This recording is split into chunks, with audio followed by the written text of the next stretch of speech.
All right, this is the inside of the cab. Have a traditional coin door with a few buttons at the front. We can see the vent exhaust here. That's for the fan, one of the toys that we have with Dove.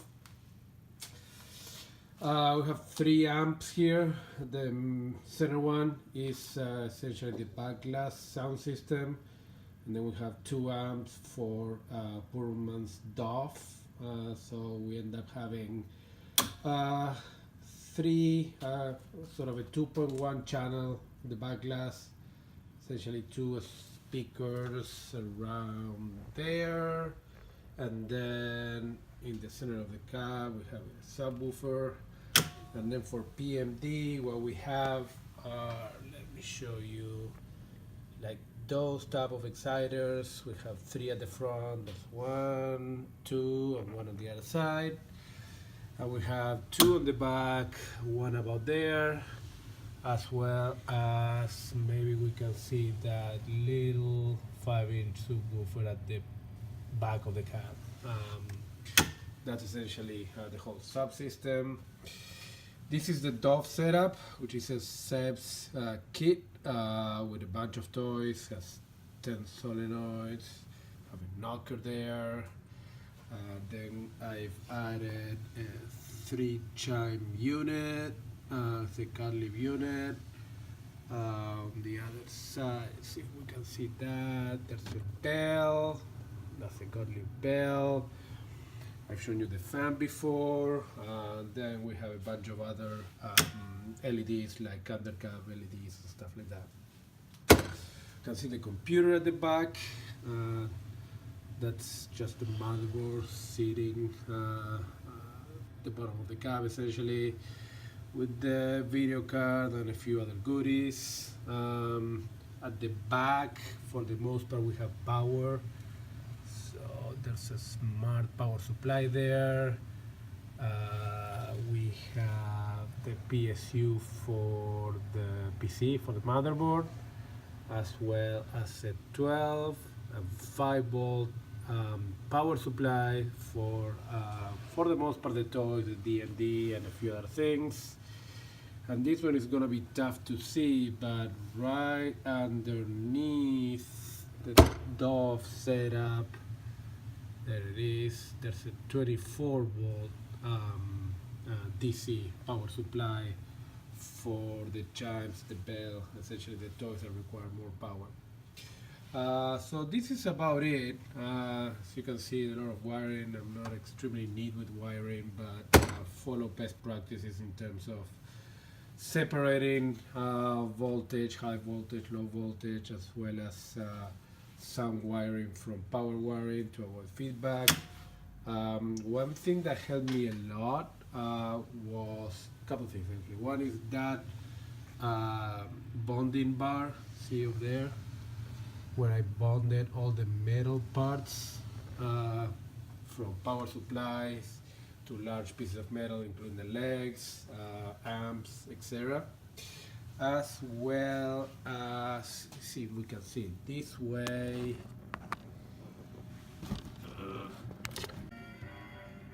Yeah, I was getting here. Those 2 filters on top of the external power sound card. Those 2 filters help me a lot in removing ground loop feedback and make the back glass sound really clean, even though there's a lot of wiring and a lot of power going around this cab. Lastly, at the very back, see that guy blinking back there, that is the actual 10C board that controls the LED strips, the addressable LED strips.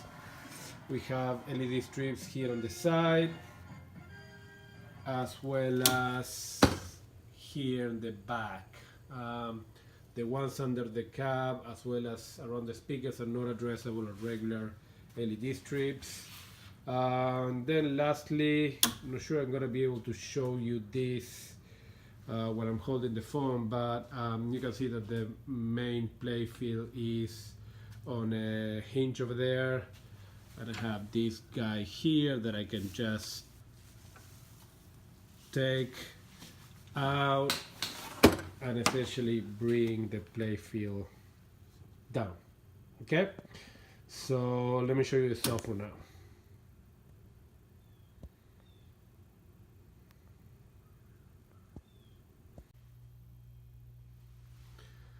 Alright, this is what the cab looks like when it's off. So let's power it on with this button that I put right under this. The button essentially brings power to the motherboard as well as the smart LED power strip that essentially powers on everything else.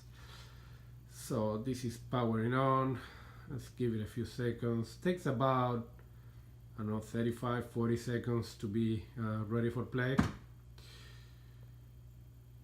So that's Windows coming up, and we are going to launch into Pinball X directly. There we go. Okay, so Pinball X, sure a lot of you are familiar with it. Just to backtrack a little bit, we have a 4-screen setup. So we have a main playfield, which is a 4K TV of 43 inches.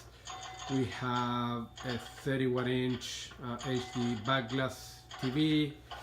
We have, I believe it's a 19720p monitor as a topper, and then a real DMD, which is a Pin DMD V3. Here's the front end, Visual Pinball. I've organized the front end. Let me see if we can show this. I've organized the front end in with groups. So we have the main, I guess the automatic groups that Pinball X can create, 70s, 80s, 90s, modern, as well as manufacturer groups, Bally Williams, etc. But I've also created groups based on how I like to organize and look for my table. So I have DMD display tables, electro machine or EM tables, as well as solid state table groups. Those groups include Virtual Pinball 9, Fist Mode 5, Virtual Pinball 10, as well as Sequoia Pinball. I hope I'm saying that correctly. Then I have a separate group for future pinball tables, a group for my kids' favorite tables. Then I group together Pinball FX2, FX3, Pro, and Lamy tables in a single group.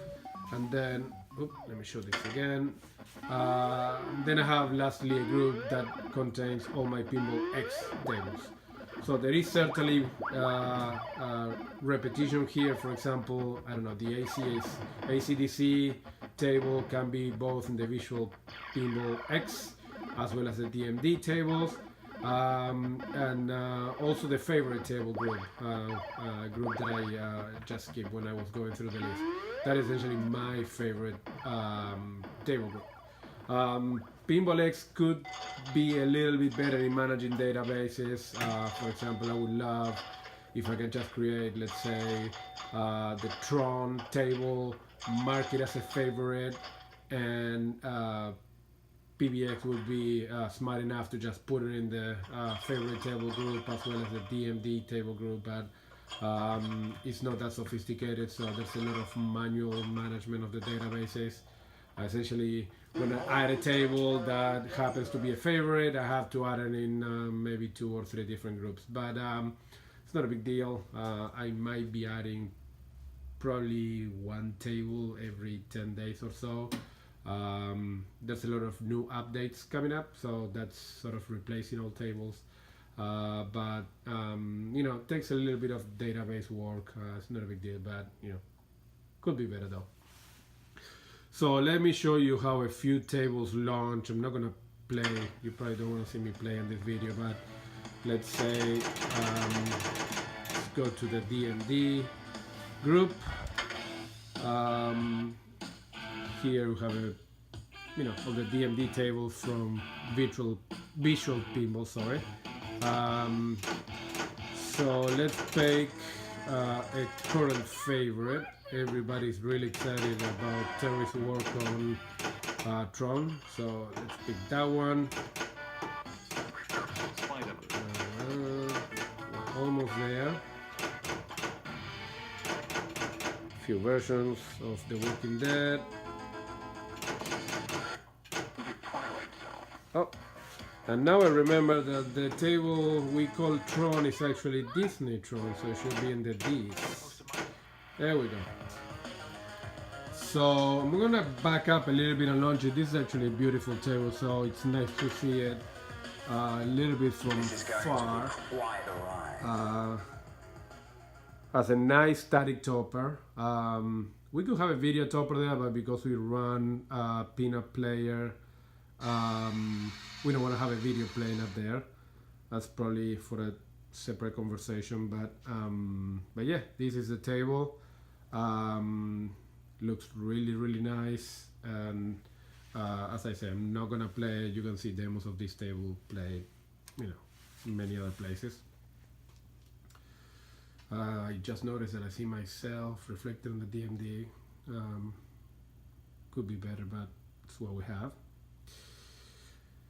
So let's wait for PBX to come back. So yep, that's Visual Pinball. Let's try another one. Actually, well, I don't think I've shown this from the side, but this cab actually has a Doctor Who theme, so why don't we launch the Doctor Who table and see what the cab looks like from this angle when the Doctor Who table is on. I have a lot of reflection, unfortunately. My garage is not the best place to shoot video, but this is another beautiful table, and it actually goes really well with the theme. I am gonna launch one table that it's a classic, but it's one of my favorites. It does look great with the color DMD, and that is, of course, AC/DC. Just pick the Back in Black version. Welcome to hell in a box.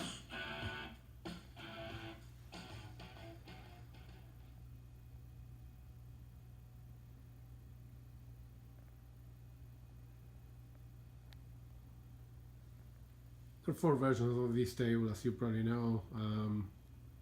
They're all beautiful, actually. Actually, this one, the premium version, just came out with PMD support, surround support, which makes it great. Oops, every now and then, as you can see, BPM crashes trying to open the ROM. One day I'm gonna figure out why is that happening. Let's wait for VPX to launch again. By the way, as you can tell, I don't know if you noticed, but VPM, Visual Pinball, to actually Pinball X down. So I have a process that auto restarts that when that happens. So let's give it another try.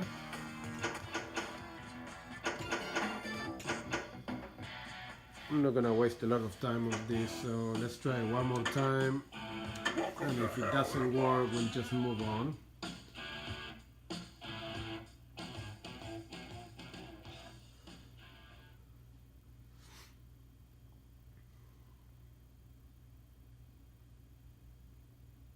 There we go.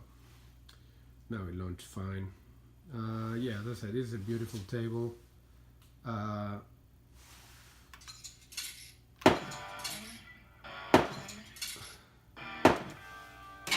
And the color ROM just puts it over the top. I'm not gonna play, so this is, oh, look at that. Yeah, one-handed doesn't go really well. It's a great table. You can see visual feedback from Dove, as well as the addressable LEDs fired at the back. That's the one thing that I'm probably gonna be updating. I think right now we have 60 LEDs per meter for addressable LEDs. I think I'm gonna do 144. The addressable LEDs, the MX essentially effects are very cool. So I want to look even better. So I'm probably gonna do more dense LEDs soon, but most of the work is done. I probably just need to change the strips, adjust the configuration just a little bit, though I may need a bigger power supply because essentially I'm almost tripling the amount of LEDs, and those are pretty power hungry. So but yeah, everything's working fine other than that VPM VP MAME crash that I just showed you. Happens every now and then. Feels like every, I would say, 1 out of 6 times that I launch AC/DC that happens. So let me show you another emulator. Future Pinball. It's not an emulator that I play a lot. Kids love it. There's a lot of repeats, as you can probably imagine. Speak Aliens Legacy, that's kind of one of the best tables in my opinion for visual pinball. It's an old emulator, still a little bit of a following. I don't see a lot of new tables coming out. Emulator hasn't been updated in a long time. But there's some support around this. So Doflinks has been updated. It just received addressable LED support. And there are a few fans like Terry that keep developing tables and modding tables on this. So it is a cool emulator. Of course, the one reason I keep this for me and the kids is support for BAM, Better Arcade Mode. And BAM is essentially, it's firing it up now. Takes a little bit for BAM to kick in, but once it kicks in, it gives you sort of a 3D view of the table that adjusts to the player's position. I hope the camera in front of my face is not preventing BAM from launching. Let's see. Oh, there you go. There it launched. So I'm gonna try to move myself and the phone in unison so you see the BAM effect. I'm not sure you can tell from the flat video recording that I'm making, but as I'm moving, the perspective of the table is changing. I can essentially look at the table from above, try to sneak underneath, and we all know that this is a flat monitor, right? So how am I be able to see this? Well, that's the magic of BAM, and what BAM is using is that Xbox sensor over there that I placed at the back of the cab. So essentially, that camera, that Xbox camera, is keeping track of my position, head position, and adjusts the view for the player accordingly. So that's the novelty of Future Pinball. Honestly, I probably would not have this in the cab if it wasn't for BAM. And I don't play very often, but the kids love it. But with the amount of tables we have with Visual Pinball, I particularly have way more than enough to play with.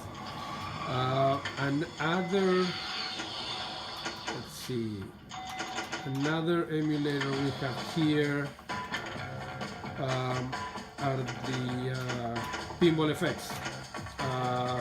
Essentially Pinball FX 2 and FX 3. These play more like arcades. All right, let's launch Back to the Future. To the future. Pinball Effect 3. It's a nice back glass.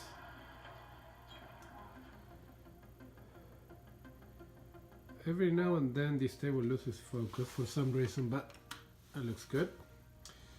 So we have the D&D app. To launch the ball, launch it. Again, I'm not gonna play it. It's a pretty nice looking table. As I said, I wish it had better music. But yeah, that's it. Pinball Effect 3.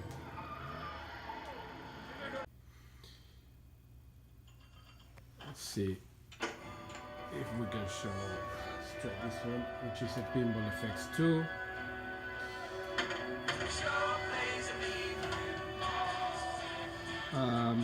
Good thing about Pinball Effects 2 is we have DOF Links support, which gave us backglass support.